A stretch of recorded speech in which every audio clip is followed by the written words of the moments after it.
Hello નમસ્કાર મિત્રો, દરેકનું હાર્દિક સ્વાગત છે. મિત્રો ધોરણ 9 વિષય છે સામાજિક વિજ્ઞાન, પાઠ નંબર 15 જળ પરિવહન. મિત્રો સંપૂર્ણ સ્વાધ્યાયનું સોલ્યુશન જોતા પહેલા ચેનલમાં નવા છો તો ફટાફટ ચેનલને સબસ્ક્રાઇબ કરી લેશો. ચાલો શરૂ કરીએ. મિત્રો પ્રશ્ન 1, નીચેના પ્રશ્નના ટૂંકમાં ઉત્તર આપીશું જેનો તફાવત આપ્યો છે.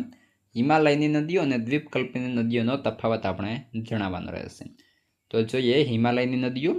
તો કે પર્વતોમાં ઘસારો કરી રેતી અને કાંપને નીચે મેદાનોમાં લાવે છે અને નિક્ષેપ પણ ક્રિયાથી પૂરના મેદાનો રચાય છે. હિમાલયની નદીઓમાં બેસીન મોટા હોય છે. આ નદીઓમાં ઉદ્ભવનું સ્થાન ઊંચા હોય છે, તેથી વેગ વધુ હોય છે. આ નદીઓ બારમાસી છે. ત્યારબાદ મિત્રો દ્વીપકલ્પીય નદીઓની વાત કરીએ તો કે ઓછો ઘસારો કરતી હોવાથી તેના પાણીમાં કાંપનું અને રેતીનું પ્રમાણ ઓછું હોય છે. આથી નિક્ષેપ પણ બહુ ઓછો હોય છે. દ્વીપકલ્પીય નદીઓમાં બેસીન નાના હોય છે. આ નદીઓના ઉદ્ગમ સ્થાન નીચા હોય છે, તેથી તેનો વેગ ઓછો હોય છે. આ નદીઓ મોટા ભાગની મોસમી છે. ત્યારબાદ મિત્રો પ્રશ્ન 2, સમજાવો જળ પરિવહન અને જળ વિભાજક.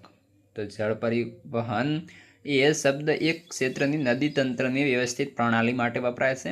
ભારતનું ભૂપૃષ્ઠ જોતા જણાય છે કે એક મુખ્ય નદી અને તેની શાખા નદીઓ જુદી જુદી દિશાએથી આવીને જોડાય છે. આ નદીઓનું જળ કોઈ જળાશય, સમુદ્ર કે રણ પ્રદેશને મળે છે. આ પ્રકારે એક નદી તંત્ર દ્વારા તેનો પ્રવાહ જે ક્ષેત્રમાંથી પસાર થાય તેને નદી બેસીન કહે છે. પર્વત કે ઉચ્ચ ભૂમિ નદીઓના જળ પરિવહનને એકબીજાથી અલગ કરે છે, જેને જળ વિભાજક કહે છે. પ્રશ્ન 3, સરોવરની ઉપયોગિતા જણાવો. તો ઉત્તર, સરોવર માનવીને અનેક રીતે ઉપયોગી છે. કેટલીક નદીઓ સરોવરમાંથી પણ ઉદ્ભવે છે. સંચિત કરેલા જળનો ઉપયોગ સિંચાઈ અને અન્ય ઉપયોગ માટે થાય છે. સરોવરમાં સંગ્રહ કરેલા પાણીનો ઉપયોગ દુષ્કાળ વખતે પણ થઈ શકે છે. ઘણા સરોવરો કુદરતી સૌંદર્યમાં વધારો કરે છે. સરોવરો મત્સ્ય પ્રવૃત્તિ માટે અને પ્રવાસન સ્થળો તરીકે પણ મહત્વની બની રહ્યા છે. પ્રશ્ન 4, જળ પ્રદૂષણ અટકાવવાના ઉપાયો જણાવો. તો કે જળ પ્રદૂષણ ઘટાડવા કડક નિયમોનું પાલન કરાવવું જોઈએ. રાષ્ટ્રીય નદી સંરક્ષણ યોજના દ્વારા જળ શુદ્ધિકરણના કાર્યક્રમો અમલી બનાવવા જોઈએ. ઔદ્યોગિક એકમોનું પ્રદૂષિત પાણી ન છોડે તે માટે નિયમો બનાવવા જોઈએ. નાગરિકે નદીમાં સ્વચ્છ પાણી રહે તે માટે ઘરનો કચરો નદીમાં ન ફેંકવો જોઈએ. ત્યારબાદ મિત્રો પ્રશ્ન 5, ગોદાવરીને દક્ષિણને ગંગા કહે છે, કારણ આપો. તો કે ગોદાવરી નદી દ્વીપકલ્પીય નદીઓમાં સૌથી મોટી છે. તે મહારાષ્ટ્રના નાસિક જિલ્લાના પશ્ચિમ ઘાટમાંથી નીકળે છે. તેથી તેની લંબાઈ લગભગ 1465 કિમી છે. આ નદી પૂર્વમાં વહીને બંગાળની ખાડીને મળે છે. નદીઓમાં તેનું બેસિન ક્ષેત્ર મોટો છે. આ નદી બેસિનનો લગભગ 50% ભાગ મહારાષ્ટ્રમાં છે. ગોદાવરીનો પ્રવાહનો માર્ગ લાંબો અને બેસિન ક્ષેત્ર વિસ્તૃત છે, તેથી તેને દક્ષિણની ગંગા તરીકે ઓળખવામાં આવે છે. મિત્રો વિડીયોને ખાસ લાઇક અને ચેનલને સબસ્ક્રાઇબ કરવાનું ના ભૂલાય. પ્રશ્ન 2 છે, નીચેના પ્રશ્નોના ઉત્તર લખો. પહેલું, ગંગા નદી પ્રણાલી વિશે સમજાવો. ઉત્તર, તો કે હિમાલયની ગંગોત્રી હિમનદીમાંથી નીકળેલ ભગીરથી અને અલકનંદા દેવપ્રયાગમાં પરસ્પર મળે છે. હિમાલયમાંથી આવતી અનેક નદીઓ ગંગા નદીને મળે છે, જેમાંથી યમુના, ઘાઘરા, ગંડક, કોસી છે. હિમાલયના યમનોત્રીમાંથી યમુના નીકળે છે. ઉત્તર તથા દક્ષિણમાંથી મળતી નદીઓનો સંયુક્ત પ્રવાહ આગળ વધી 2 ભાગમાં વહેંચાય છે.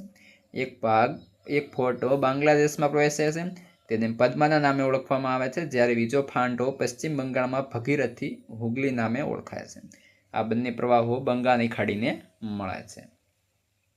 ગંગા અને બ્રહ્મપુત્ર નદીનો મુખ ત્રિકોણ પ્રદેશ છે, સૌથી રસાળ ફળદ્રુપ પ્રદેશ છે. તેને સુંદરવનના નામે ઓળખવામાં આવે છે. ત્યારબાદ મિત્રો પ્રશ્ન 2 છે, નર્મદા બેસિન વિશે જણાવો. તો કે નર્મદા મધ્યપ્રદેશના અમરકંટક પાસેથી નીકળે છે. તે એક ફાટ ખીણમાં થઈને વહે છે. જબલપુર પાસે ઢોળાવને કારણે તીવ્ર વેગથી વહે છે, જ્યાં ધુઆધાર નામના જળધોધની રચના થયેલી છે. આ નદીની શાખા નદીઓની લંબાઈ વધારે નથી. મોટાભાગની નદીઓ કાટખૂણે મળે છે. નર્મદા નદીની લંબાઈ લગભગ 1312 કિમી છે. ત્યારબાદ મિત્રો આગળ પ્રશ્ન 3, કૃષ્ણ અને કાવેરી બેસિનની વિસ્તૃત માહિતી આપો. ઉત્તર જોઈએ. કૃષ્ણા નદી તે મહારાષ્ટ્રના પશ્ચિમ ઘાટના મહાબળેશ્વર પાસેથી નીકળે છે. તે લગભગ 1400 કિમી લંબાઈ ધરાવે છે. તેને મળતી શાખા નદીઓમાં તુંગભદ્રા, કોયના, ઘાટપ્રભા, મુસી તથા ભીમા છે. તેનું બેસિન ક્ષેત્ર મહારાષ્ટ્ર, કર્ણાટક અને આંધ્રપ્રદેશમાં ફેલાયેલું છે. કાવેરી પશ્ચિમ ઘાટની બ્રહ્મગીરી પર્વતમાળામાંથી નીકળે છે. તેની લંબાઈ લગભગ 760 કિમી છે. તેની મળતી શાખા નદીઓ અમરાવતી, ભવાની, હેમાવતી તથા કાલિની છે. તેનું બેસિન ક્ષેત્ર કેરળ, કર્ણાટક અને તમિલનાડુમાં વ્યાપ્ત છે. તે તમિલનાડુના કુડલુરના દક્ષિણમાં બંગાળની ખાડીને મળે છે. આ સિવાય અન્ય નાની નદીઓ પણ જે પૂર્વ તરફ વહી બંગાળની ખાડીને મળે છે. તેમાં દામોદર, બ્રાહ્મણી, વૈતરણી તથા સુવર્ણરેખાનો સમાવેશ થાય છે. ત્યારબાદ મિત્રો આગળ છે પ્રશ્ન 3, જેની અંદર આપણે સાચો વિકલ્પ શોધીને લખવાનો રહેશે. તો જોઈએ પહેલો વિકલ્પ. નદીઓના વિસર્પણને કારણે કેવા સરોવર રચાય છે? તો ઓપ્શન બી, ઘોડાની નાળ જેવા સરોવર રચાય છે. ત્યારબાદ પ્રશ્ન 2, કોઈ પર્વત કે ઉચ્ચભૂમિ નદીઓના વહેણને એકબીજાથી અલગ કરે તેને શું કહેવાય? ઓપ્શન બી, જળ વિભાજક.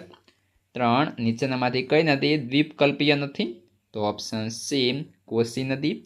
આગળ વિકલ્પ નંબર 4, નીચેનામાંથી કયા સરોવરનો ઉપયોગ મીઠું પકવવા માટે થાય છે?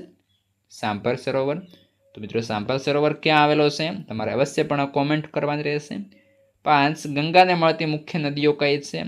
તો મિત્રો યમુના, ઘાઘરા, ગંડક અને કોસી છે. આ સાથે તમારો સ્વાધ્યાય સંપૂર્ણપણે પૂર્ણ થાય છે. હવે આગળનું અને અન્ય વિષયનું સ્વાધ્યાય તમામની લિંક આ વિડીયો ડિસ્ક્રિપ્શનમાં મિત્રો આપેલી છે.